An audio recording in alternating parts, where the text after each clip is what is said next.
Hello दोस्तों। जिन जिन लोगों ने बीएससी नर्सिंग किया हुआ है या पोस्ट बीएससी किया हुआ है, यूपी एनएचएम के थ्रू यूपी में बहुत ही अच्छी वैकेंसी उन लोगों के लिए आई हुई है। जैसा कि वैकेंसी जो यूपी एनएचएम का जो है वो सीएचओ के लिए है, कम्युनिटी हेल्थ ऑफिसर के लिए है। ठीक है, तो UP NHM CHO online form 2024 में जो वैकेंसी आई है गाइस, वो टोटल वैकेंसी कितनी है? 7401। बहुत ही अच्छी वैकेंसी है, जो काफ़ी मतलब कि वैकेंसियाँ इसमें देखने को मिली है। ठीक है गाइस, तो जिन जिन लोगों ने बीएससी नर्सिंग किया है, पोस्ट बीएससी किया है, बस उन्हीं के लिए है ये वैकेंसी। बाकी ये कहो कि जीएनएम वाले इसको भर सकते हैं, नहीं भर सकते हैं, ऐसा कुछ नोटिफिकेशन इसमें नहीं है। ठीक है, केवल बीएससी नर्सिंग और पोस्ट बीएससी, यही दो लोग इस फॉर्म को अप्लाई कर सकते हैं। ठीक है, चलिए हम देखते हैं। बहुत ही काफ़ी संख्या में ये वैकेंसी आई हुई है, जो यूपी एनएचएम सीएचओ रिक्वायरमेंट 2024 की वैकेंसी है। ये national health mission Uttar Pradesh UP NHM ने ये वैकेंसी निकाली हुई है, जो इसका लास्ट डेट है 17 नवंबर 2024। ये वैकेंसी जो है गाइस, ये वैकेंसी आपको देखने को सरकारी रिजल्ट पे आपको मिलेगा। ठीक है, सरकारी रिजल्ट में ये वैकेंसी आपको, जो यूपी एनएचएम सीएचओ की जो वैकेंसी है आपको, ये आपको सरकारी रिजल्ट में देखने को मिल जाएगा। ठीक है, और ये वैकेंसी को अप्लाई करने के लिए ऑनलाइन एप्लीकेशन है, केवल ऑनलाइन के थ्रू ही इस वैकेंसी को अप्लाई कर सकते हैं। ठीक है, और इसमें टोटल वैकेंसी, जैसा कि हमने आपको बताया, टोटल वैकेंसी इसमें 7401 वैकेंसी है। ठीक है, एडमिट कार्ड के लिए कोई नोटिफिकेशन अभी नहीं आया है कि एडमिट कार्ड कब तक आएगा। ठीक है, और ये जो फॉर्म जो है 1 नवंबर से ही निकला हुआ है। ठीक है, 1 नवंबर से फॉर्म निकला हुआ है, और ये 17 तारीख तक फॉर्म जो क्या है आपका, 17 नवंबर तक फॉर्म ये ऑनलाइन भरा जाएगा। जिन जिन लोगों ने बीएससी नर्सिंग किया हुआ है, पोस्ट बीएससी किया हुआ है, उन लोगों के लिए बहुत ही सुनहरा मौका है इस वैकेंसी में अप्लाई करने का। ठीक है, तो ऑनलाइन आप लोग अप्लाई कर सकते हैं। ठीक है, जैसा कि देखो, national health mission Uttar Pradesh UP NHM की ये वैकेंसी है।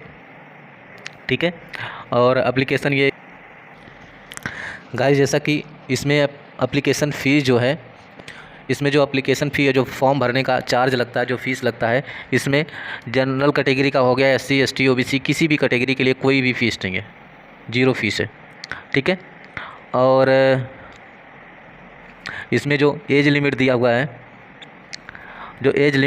है, वो मिनिमम जो एज कम से कम 21 साल होना चाहिए, और ज़्यादा से ज़्यादा 40 साल होना चाहिए। ठीक है,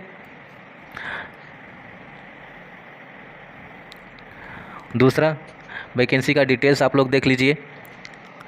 जो पोस्ट है आपका सीएचओ का, कम्युनिटी हेल्थ ऑफिसर का जो पोस्ट है, वो जनरल कैटेगरी के लिए कितनी पोस्टें हैं? 2960 पोस्ट हैं। ईडब्ल्यूएस के अंतर्गत जो आते हैं उनके लिए 740 पोस्ट हैं। ओबीसी के लिए 1998 सीट है। एससी के लिए टोटल 1555 सीट है, और एसटी के लिए 148। ठीक है, 148 सीट है।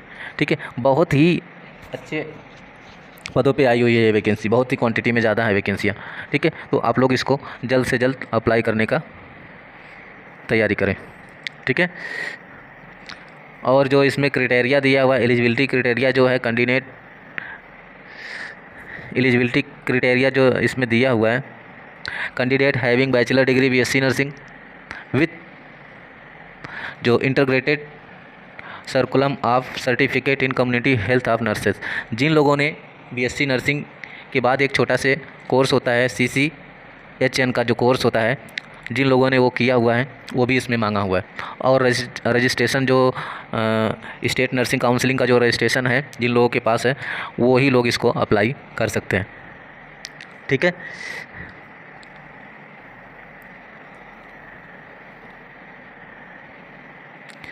बाकी मैं इसका डिटेल्स में आपको ऑफिशियल वेबसाइट पे जाके आपको अच्छे से इसका आपको डिटेल्स बताता हूँ। ठीक है, बहुत अच्छी बात है इसमें कि मोड ऑफ़ सिलेक्शन, जो सिलेक्शन का प्रोसेस है, सिलेक्शन किस तरीके से आएगा, बहुत इजी मोड का सिलेक्शन है। जो आपका रिटन एग्ज़ाम है, ठीक है, इसके बाद डॉक्यूमेंट वेरिफिकेशन है, इसके बाद डायरेक्ट मेडिकल एग्जाम्स, ठीक है। तीन ही प्रोसेस में क्या होगा, आपका जो जॉब सिलेक्शन हो जाएगा। रिटन एग्ज़ाम जो आपका CBT मोड से लिया जा रहा है, ठीक है, कंप्यूटर बेस्ड जो टेस्ट है आपका CBT मोड से लिया जा रहा है। इसके बाद डॉक्यूमेंट वेरिफिकेशन हो जाएगा आपका, इसके बाद मेडिकल, जो मेडिकल का वेरिफिकेशन होता है ये हो जाएगा आपका, इसके बाद आपका सिलेक्शन हो जाएगा गाइस। तो बहुत इजी मोड पे आपका सिलेक्शन होने वाला है। दूसरी सबसे बड़ी इसमें बात है कि इसमें निगेटिव मार्किंग नहीं है, ठीक है। इसमें माइनस मार्किंग जो होता है कि आपने 1-3 का माइनस मार्किंग सुना होगा, कि मतलब कि आपका 3 क्वेश्चन अगर सही है, एक क्वेश्चन गलत है तो एक क्वेश्चन आपका माइनस चला जाएगा, ठीक है। लेकिन इसमें माइनस मार्किंग नहीं है। दोस्तों, फॉर्म भरने से पहले आप लोगों को कोई कन्फ्यूज़न नहीं होना चाहिए, ठीक है। इसलिए आप लोग जो इसकी वेबसाइट है उस पर विजिट करके आप देख सकते हैं कि किस तरीके का नोटिफिकेशन को फिलअप करें, ठीक है। जैसा कि देखिए नोटिफिकेशन में क्या दिया हुआ है कि जो फॉर्म स्टार्ट हुआ है, जो फॉर्म भरने का स्टार्टिंग टाइम है वो कितना है, 28/10/2024, ठीक है। 28/10/2024 से ये फॉर्म भरने के लिए स्टार्ट हो चुका है, ठीक है। जो लोग फॉर्म भरना चाहते हैं वो लोग फॉर्म को अप्लाई कर सकते हैं, ठीक है। इसके बाद ऑनलाइन एप्लीकेशन का जो लास्ट डेट है, फॉर्म भरने का जो लास्ट डेट है वो 17/11/2024 का है, ठीक है। 17/11/2024 का 11 बज के, मतलब कि 12 बजे रात तक ये फॉर्म अप्लाई आप कर सकते हैं, ठीक है। दूसरी बात कि ये जो वैकेंसी है, जो आपका ये वैकेंसी है, ये कॉन्ट्रैक्चुअल वैकेंसी, मतलब कि कॉन्ट्रैक्ट बेस पे ये वैकेंसी रखी जाएगी, ठीक है। कॉन्ट्रैक्ट बेस पे ये वैकेंसी रखी जाएगी, contractual vacancy of the community health officer, ठीक है। कॉन्ट्रैक्ट बेस पे सबसे पहले वैकेंसी रखी जाएगी, बाद में देखा जाएगा कि आपको परमानेंट करेंगे या किस तरीके से करेंगे, लेकिन पहले स्टार्टिंग में आपको क्या होगा, कॉन्ट्रैक्ट बेस पे ही आपको रखा जाएगा।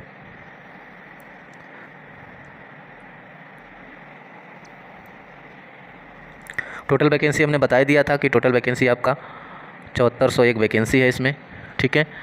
जो जनरल कैटेगरी के लिए आपका 2960 वैकेंसी हैं, EWS के लिए 740 है, OBC के लिए 1998 है, SC के लिए 1555 है, ST के लिए 148 सीटें हैं, ठीक है। और जो हॉरिजॉन्टल रिजर्वेशन जो दिया हुआ है, जिसमें 1440 वैकेंसियाँ जो हैं वो वोमेंस के लिए है, जो फीमेल्स के लिए है, ठीक है। ये भी अपडेट बहुत बड़ा है आप लोगों का। जो रिजर्वेशन का जो दिया हुआ है, इसमें 1480 वैकेंसी जो है ये केवल फीमेल्स के लिए, फीमेल्स नर्सेस के लिए है, ठीक है।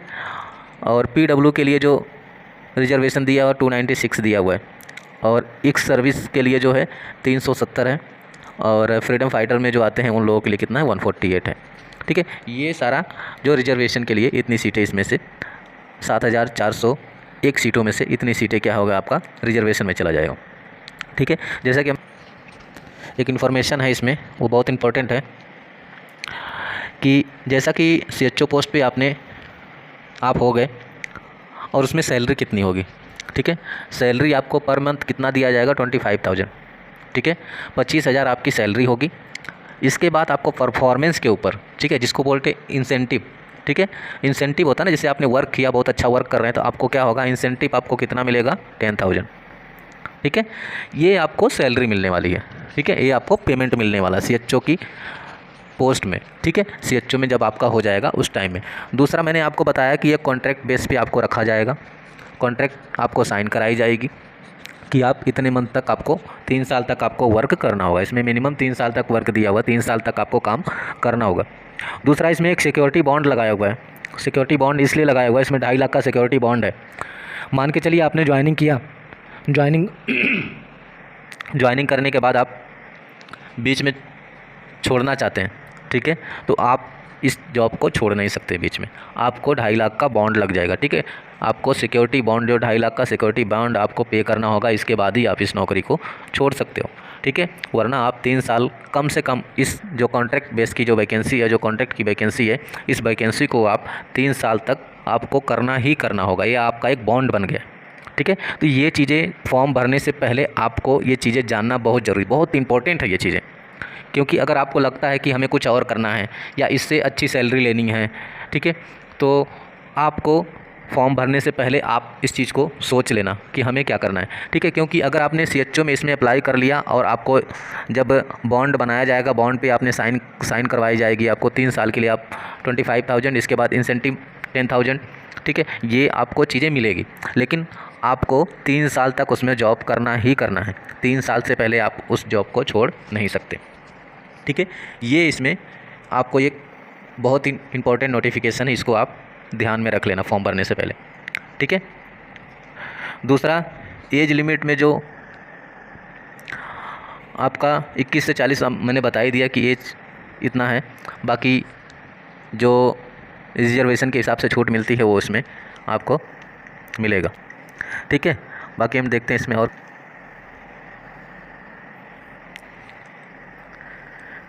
ठीक है। इसमें एज लिमिट में दिया हुआ आपका 5 ईयर्स, जो OBC और SC ST हैं उन लोगों के लिए 5 साल का छूट मिलेगा, ठीक है।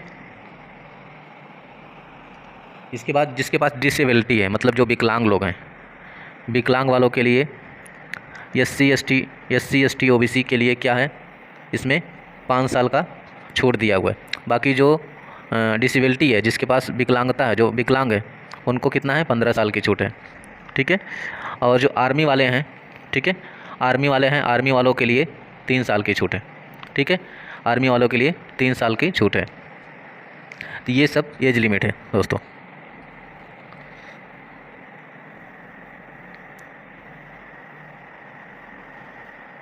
मैं आपको बहुत इंपॉर्टेंट चीज़ें बता रहा हूँ इस फॉर्म में, जो फॉर्म भरने से पहले आप लोग देख लीजिएगा, और वीडियो को लास्ट तक देखेंगे तो आपको सारा इन्फॉर्मेशन इसमें आपको पता चलने वाला है, ठीक है। जैसा कि इस फॉर्म में ये भी दिया हुआ है कि जिन लोगों ने कोविड में ड्यूटी किया है, ठीक है, जो भी सिस्टर लोग, जो भी ब्रदर लोग, जो भी BSc नर्सिंग या पोस्ट BSc वाले जो भी लोग हैं, जिन लोगों ने कोविड में ड्यूटी किया है, ठीक है, कोविड में जिन्होंने ड्यूटी किया है, तो उस आधार पे भी उनको मार्क दिया जाएगा। मार्क मतलब कि जैसे उनको एग्ज़ाम पास होने के बाद भी अलग से उनको 5 मार्क दिया जाएगा, उनके रिजल्ट में जुड़ेगा। लेकिन आपको जो सर्टिफिकेट है, जो आपका एक्सपीरियंस सर्टिफिकेट है, वो आपका प्रॉपर कम्युनिटी हेल्थ से बनना चाहिए, ठीक है। वो आपको प्रॉपर वहाँ से बनना चाहिए, गवर्नमेंट ऑथराइज़ होना चाहिए, उसमें QR लगना चाहिए, ठीक है। उसमें जो कोविड का जो QR लगा हुआ था, वो QR उसमें लगा होना चाहिए, जो जिस पे आपका सर्टिफिकेट बनेगा, ठीक है। अब इसमें देखिए, फर्स्ट पे क्या है कि 5 नंबर मिलेगा जिन्होंने 6 मंथ का वर्क किया है कोविड के टाइम में। 6 महीने का एक्सपीरियंस वालों के लिए कितना नंबर मिलेगा, 5। इसके बाद 1 साल जो वर्क किया है कोविड में, 1 साल तक वर्क किया है, उन लोगों के लिए कितना मार्क मिलने वाला है, 10 नंबर।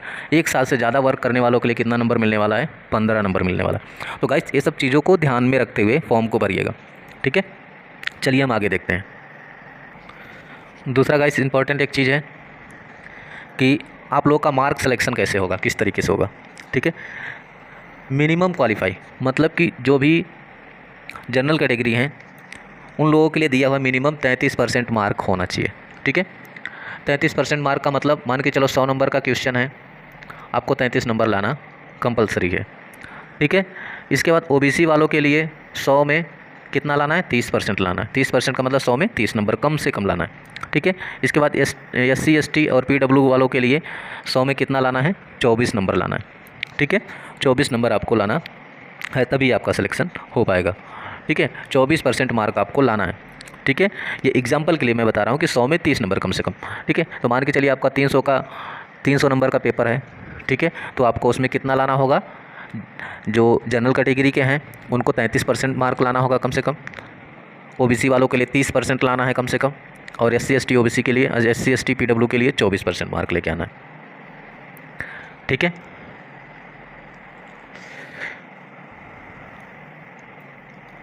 जैसा कि इसमें जो मैंने बताया था वो चीज़ें इसमें प्रॉपर लिखा हुआ है कि candidate who has already obtain QR based Covid experience certificate from concern office of the chief medical officer previous advice of under NHM UP need not apply to Covid experience certificate again, ठीक है। मतलब कि ये आपका जो certificate है वो आपको चीफ मेडिकल ऑफिसर CMO के द्वारा बनना चाहिए, ठीक है। तभी आप जो मार्क मिलेगा आप उसका लाभ उठा सकते हैं, ठीक है।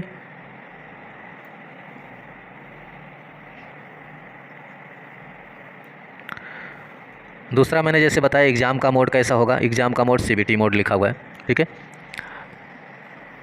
सिलेक्शन प्रोसेस जो आपका होगा 2 फेस में होगा, ठीक है।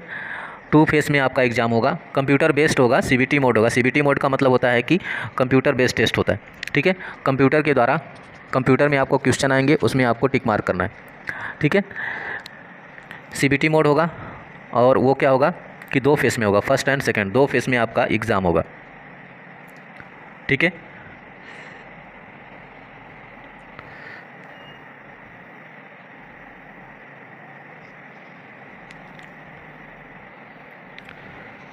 दूसरा आपको इम्पोर्टेंट है कि computer based test will be held and duration 2 hour, मतलब 2 घंटे का आपका पेपर होगा, ठीक है। और उसमें जो टोटल मार्क्स 100 नंबर का होगा, ठीक है, जो ये फर्स्ट में होगा, ठीक है। सेकंड सेक्शन में क्या होगा आपका, एक मिनट गाइस, जैसा कि गाइस टोटल मार्क आपका कितना होगा 100 नंबर का, ठीक है। टोटल मार्क कितना होगा आपका 100 नंबर का होगा। 100 नंबर में कह रहा है कि 80 नंबर आपके सब्जेक्ट से दिया जाएगा, ठीक है। 80 नंबर आपके प्रोफेशनल से दिया जाएगा और बाकी 20 नंबर का जो होगा वो MCQ दिया जाएगा आपका जनरल नॉलेज से हो गया, ठीक है। और क्या नाम है, मैथ से हो गया, रीजनिंग से हो गया, ठीक है। ये सब मतलब कि 20 नंबर में ये सारी चीज़ें जो नॉन मेडिको एक तरीके से हैं, ठीक है। मेडिकल से रिलेटेड आपके मतलब कि पैरामेडिकल से रिलेटेड आपको 80 नंबर का क्वेश्चन आएगा, आपके CHO से रिलेटेड आपको 80 नंबर का क्वेश्चन आएगा और आपको जनरल एप्टीट्यूड से कितना आएगा 20 नंबर का आएगा। दोस्तों फॉर्म भरने का जो आपकी वेबसाइट है, ठीक है, जो UPNHM की वेबसाइट है जहाँ से आप फॉर्म अप्लाई कर सकते हैं। वैसे तो चाहे आप सरकारी रिजल्ट पे जाके वहाँ से अप्लाई कर सकते हैं, या अगर UPNHM की वेबसाइट पे जाना चाहते हैं तो UPNHM की वेबसाइट पे आपको यहाँ पे विजिट करना होगा, www.upnrhm.government.in पे जाएंगे, ठीक है। और यहाँ पे जाके आपको फॉर्म मिल जाएगा, वहाँ से आप अप्लाई कर सकते हैं। देखिए गाइस कुछ चीज़ें इसमें इंपॉर्टेंट दी हुई है, इंपॉर्टेंट करके दी हुई है, ठीक है। आप लोग इसको पढ़ लीजिएगा। इंपॉर्टेंट में दिया हुआ है कि ओनली जो फॉर्म आपका भरा जाएगा ऑनलाइन से ही एक्सेप्टेड होगा, ऑनलाइन के थ्रू ही आपका ये जो फॉर्म है वो भरा जाएगा, उसी ऑनलाइन के थ्रू ही आपको एक्सेप्ट किया जाएगा, दूसरे मोड से एक्सेप्ट नहीं किया जाएगा। दूसरा बात क्या है कि इसमें दिया हुआ सिक्योरिटी बॉन्ड, जैसा कि मैंने बताया कि सिक्योरिटी बॉन्ड कितना है 2.5 लाख का है, ठीक है। 2.5 लाख का सिक्योरिटी बॉन्ड है। अगर आपने 3 साल तक वर्क नहीं किया है, 3 साल के पहले छोड़ना चाहते हैं तो आपको 2.5 लाख रुपए का सिक्योरिटी बॉन्ड भरना होगा, नहीं तो आप 3 साल तक वर्क करने के बाद ही आप इस पोस्ट को छोड़ सकते हैं, ठीक है। यह जो कानून है ये लखनऊ से पारित किया हुआ है, ठीक है। अगर आपको कोई क्वेरी करना है, कुछ पूछना है, ठीक है, तो इसके लिए आपको हेल्पलाइन नंबर आपको मिल जाएगा इस पर, ठीक है। कुछ क्वेरी करना है, हेल्पलाइन नंबर आपको, ठीक है, 104 नंबर है, ठीक है। वो 10 बजे से 5 बजे तक आपका ये वर्क करेगा, ठीक है। 10 बजे से 4 बजे तक आपका जो आपका हेल्पलाइन नंबर है इस पर आप लोग कुछ क्वेरी है इस पर पूछ सकते हैं, ठीक है, जैसा कि उसमें दिया हुआ है। जैसा कि दोस्तों अलग अलग ज़िले से यूपी में जितने भी ज़िले हैं, अलग अलग ज़िले में अलग अलग वैकेंसियाँ दी हुई है। जैसा कि आपका देख रहे होंगे आगरा हो गया, ठीक है, आगरा हो गया, आगरा में 119 वैकेंसी है, अलीगढ़ में 71 वैकेंसी है, अम्बेडकर नगर में 41 है, अमेठी में 85 वैकेंसी है, अमरोहा में 39 है, ठीक है, उड़ियार में आपका 42 वैकेंसी है, अयोध्या में आपका 97 वैकेंसी है, आजमगढ़ में आपका 130 वैकेंसी है, बागपत में 35 वैकेंसी है, ठीक है, बहराइच में आपका 257 वैकेंसी है, ठीक है, बलिया में 161 वैकेंसी हैं और बलरामपुर में 129 वैकेंसी है, ठीक है, बांदा में ऐसे ऐसे इस तरीके से सारी वैकेंसियाँ गाइस दिया हुआ है। इस तरीके से आप लोग वैकेंसी को कि आप देख सकते हैं वरना आप स्क्रीनशॉट ले सकते हैं। स्क्रीनशॉट लेके भी आप देख सकते हैं कि कौन सा ज़िला आप में पड़ता है, कौन से ज़िले में कितनी पोस्ट दी हुई है। ठीक है, कौन से ज़िले में गाजीपुर से लेके गोंडा से लेके गोरखपुर से लेके हाजीपुर, हर ज़िले में, जौनपुर से लेके झांसी, कानपुर, ठीक है, कानपुर देहात, कानपुर नगर, ठीक है, इस तरीके से सारी वैकेंसियाँ आप जो डिस्ट्रिक्ट वाइज दी हुई है। ठीक है, जिस डिस्ट्रिक्ट में आप अप्लाई करना चाहते हैं या जिस डिस्ट्रिक्ट में आप रहना चाहते हैं उस डिस्ट्रिक्ट में आप अप्लाई कर सकते हैं। ठीक है, लखीमपुर, लखनऊ, अमरोहा, ये सब सारा दिया हुआ है। ठीक है, टोटल आपका 74,1 वैकेंसी है आपकी, 7,401 वैकेंसी है। ठीक है, आप लोग स्क्रीनशॉट से भी लेके देख सकते हैं या वैसे भी आप अगर इसके वेबसाइट पे जाना चाहते हैं इसकी वेबसाइट पे भी जाके आप लोग देख सकते हैं। जैसा कि गाइस आपको फॉर्मेट भी मैं आपको छोटा छोटा दिखा दे रहा हूँ कि एफिडेविट का फॉर्मेट जो है आपका रजिस्ट्रेशन जो सर्टिफिकेट है उस टाइम में आपको इस तरीके से फॉर्मेट जो होगा उस पर आपको साइन कराया जाएगा। दूसरा, आपका जो कास्ट सर्टिफिकेट होगा इस तरीके का प्रॉपर बना होगा, ऐसे ही इसी तरीके का सबमिट करना है उसमें। दूसरा, आपका EWS का जो सर्टिफिकेट है इस तरीके से बना होना चाहिए, फॉर्मेट जो दिया हुआ है। जो अनुभव आपका जो कोविड का एक्सपीरियंस सर्टिफिकेट मांगा है तो आपका नेशनल हेल्थ मिशन जो UPNHM का है जो, तो उसी तरीके से जो अनुभव प्रमाण पत्र है जिस तरीके से इसमें दिख रहा है उसी तरीके से अनुभव प्रमाण पत्र आपको बनवाना होगा। ठीक है, अनुभव प्रमाण पत्र आपको इसी तरीके से आपको अनुभव प्रमाण पत्र बनवाना होगा। ठीक है गाइस, तो यही सारा नोटिफिकेशन था जो BSc नर्सिंग और पोस्ट BSc के लिए CHO की वैकेंसियाँ हैं। आप लोग जल्दी से जल्दी इसमें अप्लाई करें। ठीक है, और आप लोग अपना प्रिपरेशन करना स्टार्ट करते हैं। ठीक है गाइस, मिलते हैं नेक्स्ट वीडियो में, तब तक आप लोग ख्याल रखिएगा। बाय। ठीक है।